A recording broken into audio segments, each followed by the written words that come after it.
Coming up on this Wednesday edition of Daybreak, The Interview is back on. Sony Pictures has agreed to release the controversial comedy film in a limited number of US cinemas on Christmas Day after all. The Dow Jones Industrial Average tops 18,000 for the first time as data shows the US economy grew at an annual pace of 5% in the third quarter. That's the strongest pace of US growth in over a decade. Plus, as a hacker releases more information about Korea's nuclear power plants online, President Park Geun-hye demands the government deal with what she calls a serious national security situation. Daybreak begins now.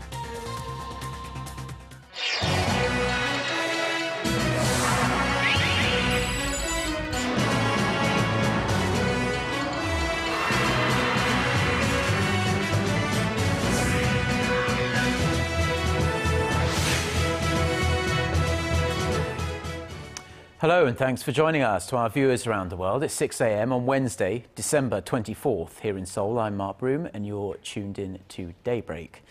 And our top story this morning, you could be tempted to call it a Christmas miracle, as there has been an about turn on the film at the centre of the hacking attack on Sony Pictures. The comedy movie The Interview, which depicts the fictional assassination of North Korean leader Kim Jong-un, will now be released in a limited number of US cinemas on Christmas Day as originally planned.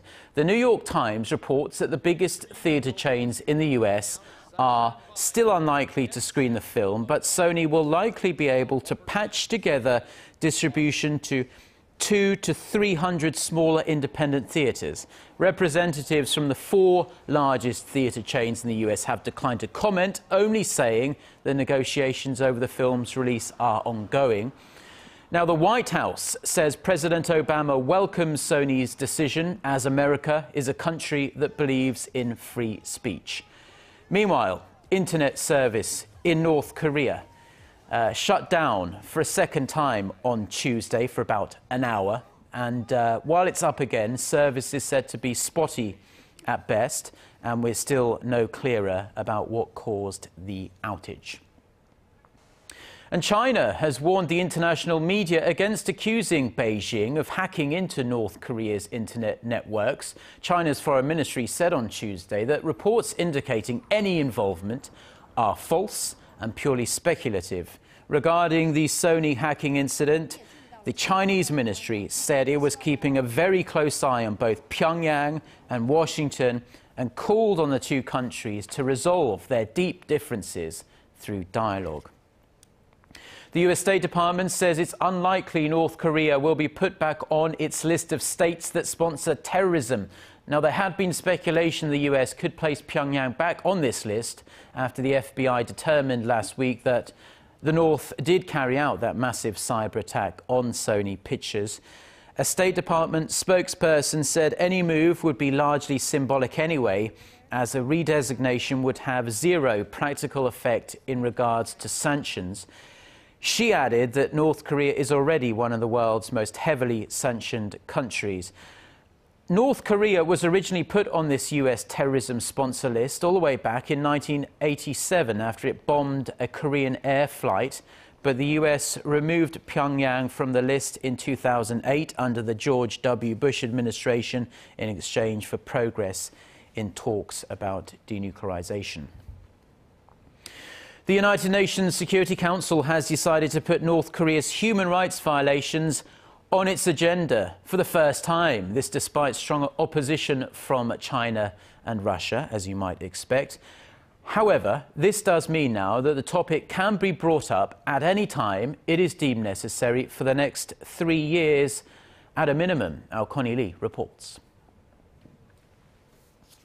It's official. North Korea's human rights issues are now part of the UN Security Council's agenda. The DPRK is in effect a totalitarian state which uses violence and repression against its own citizens to maintain itself. The regime's atrocities against its own people have created an inherently unstable state. Members of the council voted on Monday to formally take up the issue of Pyongyang's alleged human rights abuses. This despite objections from China and Russia. However, there are no vetoes in procedural votes like this one, where an agenda is being set, so the other members were able to override the objections. This is the first time that the top UN body has taken up North Korea's human rights issues. Previously, discussions on Pyongyang were solely centered on the North's nuclear weapons program, but now all aspects of the country will be monitored and discussed. The latest ruling could also serve as a prelude to punitive measures against Pyongyang in the future, as it comes a matter of days after the UN General Assembly voted in favor of referring North Korea to the International Criminal Court for alleged crimes against humanity.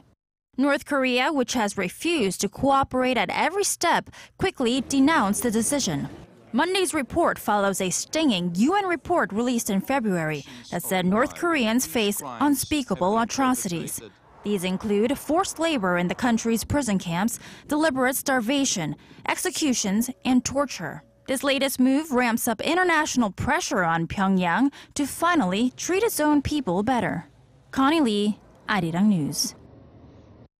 The South Korean government has blocked an opposition lawmaker from travelling to the inter-Korean Kaesong industrial complex today. The Unification Ministry says it rejected Representative Park Ji-won's request to visit the site because he has already visited the north twice over the last 2 months. He was formally invited by Kim Jong-un, who is North Korea's top official for inter-Korean issues, along with around a dozen other South Korean delegates. Hyundai Group chairwoman Kim Jong-un was also invited, but lawmaker Park was the only South Korean whose request was rejected by the government. South Korea's cyber crisis alert level has been elevated 1 notch to the 3rd highest on a scale of 5. At a cabinet meeting on Tuesday, President Park Geun-hye urged authorities to thoroughly investigate the alleged hacking of a computer system at the state-run nuclear power plant operator, which is why this crisis alert was raised. The hacker, or group of hackers that claims to have gained access to the power plant's network, released a whole bunch of other documents online, mostly onto Twitter, on Tuesday. This is the 5th such leak since the first last week. As for North Korea's alleged cyber attack on Sony Pictures, President Park urged officials to inspect Seoul's ability to counter cyber terrorism. Now on to the latest developments from Korean Air's so-called nut rage incident, and prosecutors on this Wednesday plan to request a provisional arrest warrant for Jo Hyun-ah, the former vice president of the nation's flagship carrier, who is at the root of this controversy. She is facing charges of violating a number of aviation security laws, as well as allowing her aides to water down the scale of this incident and tamper with evidence. The 40-year-old was thrust into the spotlight earlier this month after making a Seoul-bound Korean Air flight turn back to the gate in New York after getting very upset that a flight attendant did not serve her nuts, according to first-class protocol.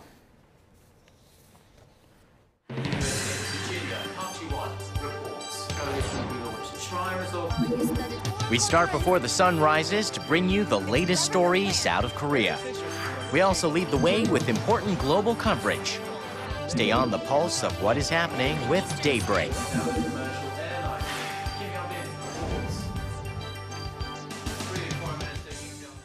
Now, alarm bells about the state of the Korean economy have been ringing for months now, with many experts saying there has to be structural reforms across the board. For more on how 2015 could actually be an opportunity, though, a golden year for the government to make those changes, our Kim Ji-won reports. The Korean government is gearing up to tackle problems with the country's employment system head-on. Improving the labor market by addressing labor shortages, temporary positions, and the mismatch among employees and job seekers is a central part of the government's plan to maintain growth. Finance Minister Choi Kyung-won highlighted this issue again earlier this week when he laid out a set of comprehensive economic policy directives for 2015. The government is trying to seek unity through structural reforms in the country's labor market and increase flexibility in the workforce, as well as job security. The finance minister stated a need to bring flexibility to the workforce, as local companies are reluctant to hire employees for permanent positions because it's not easy to lay people off once they're hired. The move for sweeping labor reforms is becoming ever more important as dismal forecasts for the Korean economy are being projected of low growth and mounting concerns over the nation's fast-growing aging society. It's expected to help overcome some of the economic challenges Korea is facing, much like Britain had. Well, if you take the UK, for example, they gave up a lot of rights that went to unions. They gave a lot of labor flexibility. They also liberalized a lot of the financial market, so they've been able to live off the financial market for about 20 or 30 years. That would probably not have been possible if they didn't have more labor flexibility. And with next year being election-free, it may present a golden opportunity to carry out structural reforms, meaning the Park Geun-hye administration can focus less on wooing voters and more on implementing changes Korea needs. Kim Jong-un, Arirang News. Now, on the flip side, really, a top risk analyst at the global rating agency Fitch actually says the Korean economy is doing okay, all things considered, and it's not at any great risk of deflation, as some have warned over the last couple of weeks and months. Our Hwang Jie had a chance to speak to Andrew Cohoon for his insights, so let's take a look. So, Andrew, many here in Korea are drawing parallels between Korea and Japan, saying that Korea is close to the kind of slow growth and falling prices that its neighbors suffered from for 2 decades. Do you also agree with the comparison? I think that comparison is rather overdone. We expect Korea's economy to grow about 3.7% this year, rising to 3.9% next year. And there are plenty of countries in the world that would be very happy to be growing at those kinds of rates. I think there's a risk of some months of negative price changes next year, partly as a result of the decrease in oil prices. But for an energy importing country like Korea, lower oil prices and perhaps even a temporary or mild deflation might not be such a bad thing. So what should Korea focus more on, longer-term sustainable growth or boosting the short-term recovery momentum? Well, it's not for us as a ratings agency to give policy advice, so that's an important point for us to stress. I think from our perspective, what I'd say is that Korea's degree or scope for policy flexibility, both on the monetary and on the fiscal side, is a strength in the credit profile. So compared to some of Korea's high-income advanced economy peers, the central bank has room to cut interest rates. Public debt is moderate. So the authorities have scope to use the budget to assist in economic management, more than is the case in many of the country's high-income peers. Now, household debt, that is one of the major risks of the Korean economy. Could that possibly develop into a crisis that could threaten the stability of the country's financial industry? Well, Korea does have quite a high degree of household debt compared to its peers, so roughly 90% of GDP in household debt, which is higher now than the US. Well, I think that how I view household debt is as something that decreases the economy's resilience to a significant negative shock if one were to materialize. So from that point of view, it's something that weighs on the credit profile, weighs on the ratings. And what risks could there be when the Fed actually starts to raise its key interest rate? Thinking about financial market behavior, investors have tended to treat Korea as more of a safe haven. What I'm saying is that we don't view US monetary policy tightening as a risk for Korea in the same way as it is for some other countries in the Asia-Pacific region. Well, that was our Hwang Jie there speaking to an analyst from Fitch Ratings. Now, ticket sales for Korean films in local cinemas have cleared the 100 million mark for the 3rd straight year. Pretty impressive. But whereas several films helped the Korean film industry hit that very impressive milestone in 2013, this year's figure was given a huge boost by a small handful of really monster hits. Park Ji-won reports. More than 100 million tickets have been sold for Korean films at cinemas this year, marking the third straight year of achieving the milestone. I came to see the Korean film Ode to My Father, which is currently #1 at the box office. I'm proud that in terms of special effects, plots, and visual themes, I feel that Korean films now are as good as foreign films. Last year, the number of people buying tickets for domestically produced films exceeded the 100 million mark in early October. This year, it took a couple more months to reach the mark. Korean films got off to a relatively slow start this year, especially compared to Hollywood blockbuster releases, such as the latest Transformers movie and the 7th installment of the X-Men movies. However, the tide started to turn as we got further into 2014, with the opening of the period action film The Admiral Roaring Currents. The film sold more than 17 million domestic tickets over the summer, a record for a Korean film. Another Korean action film, The Pirates, was also an overwhelming success, selling more than 8 million tickets. Last year, we had several Korean films attracting 3 to 4 million viewers. But this year, The Admiral Roaring Currents achieved that figure on its own. 2014 has been marked by the success of a small handful of films, pushing us to the 100 million mark. The popularity of Korean films is continuing into December as well, with the heart-wrenching drama set during the Korean War, Ode to My Father, and the documentary film, My Love, Don't Cross That River. Park Ji-won, Arirang News.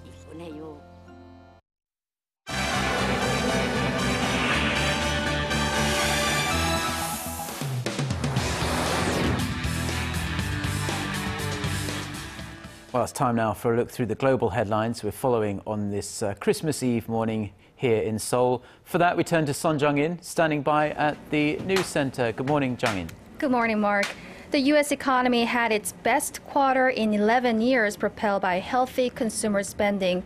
The U.S. Commerce Department said on Tuesday that the country's gross domestic product grew at an annual rate of 5% in the third quarter, the fastest rate of expansion since 2003 and much stronger than its earlier estimate of 3.9%.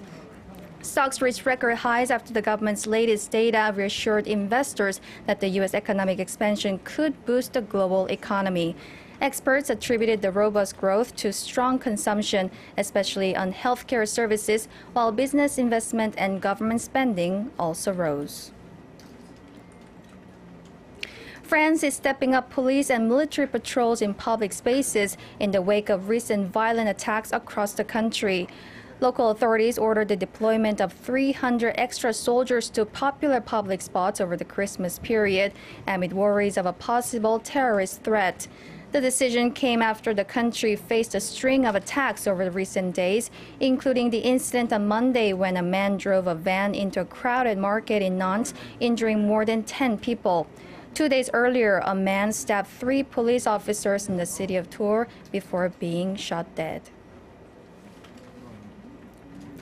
A German reporter who spent 10 days with the group that calls itself Islamic State says the West has no concept of how dangerous the group is and says they want to kill all non-believers and enslave their children.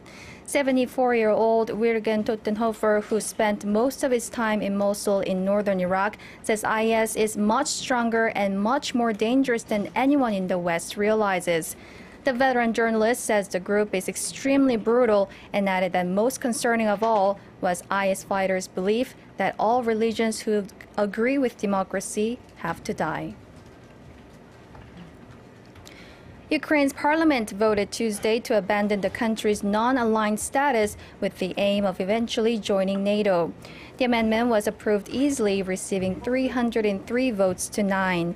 The move follows Ukraine President Petro Poroshenko's pledge to put the nation under Western military protection. Russia, which views NATO's eastward expansion as a threat to its own security, called the vote an unfriendly step towards Moscow.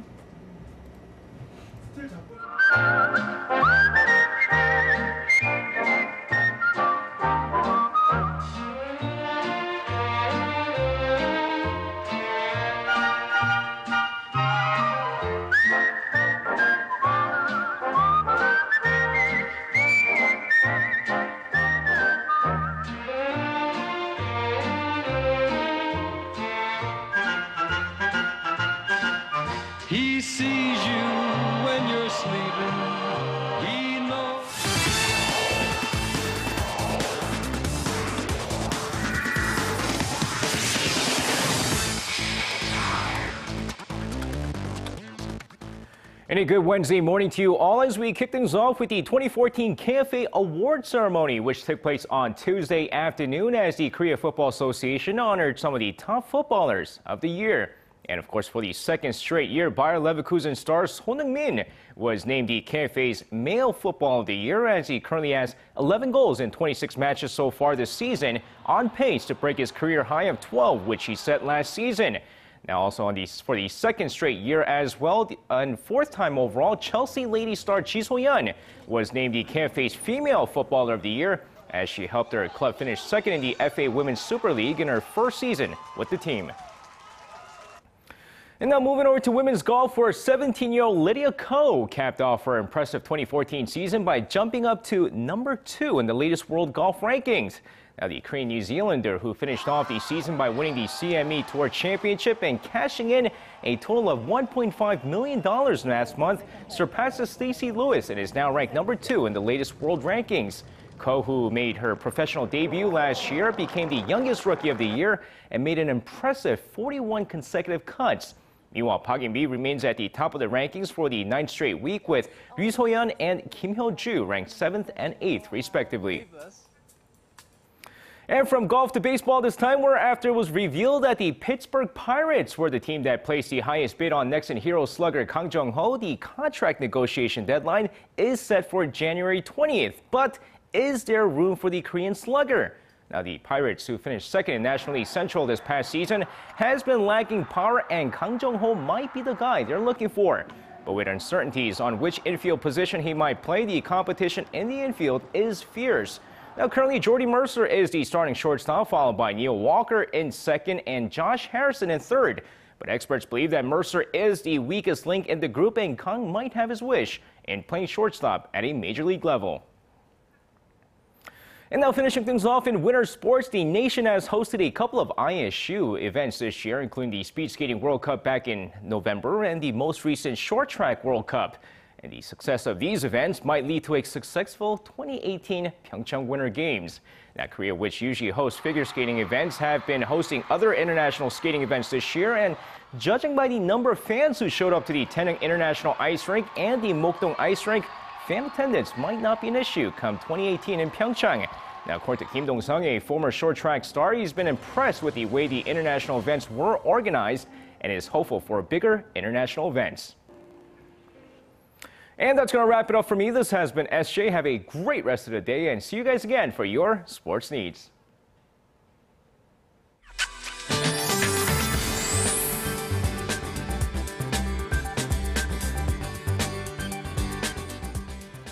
Good morning, everyone. I'm Michelle Park here with the latest weather forecast. It's currently foggy and cloudy all across the peninsula with around 1 centimeter of snow in the forecast for parts of Gangwon-do and Chungcheongbuk-do provinces. Now, there is also chances of light drizzles here in the central region in the early morning hours, so have your umbrellas handy if you are heading outside. Now, other than that, we can expect mostly cloudy or gray conditions today here in Korea, and also temperatures warmed up once again compared to yesterday, with our morning lows ranging from -4 degrees and up to +4 degrees Celsius, and our highs at 5 to 12 degrees, depending on where you are. Now to our readings for today, so it'll be at 5 this afternoon. Meanwhile, the southern cities such as Gwangju and Busan will reach up to 9 and 12 degrees. And to other regions such as Jeju Island will get up to 12, while Dokdo hits a bit lower at 7 degrees, while Mangkeungang's high drops to -3. Well, that's all for now. I'm Michelle Park. Now here's a look at the weather conditions around the world.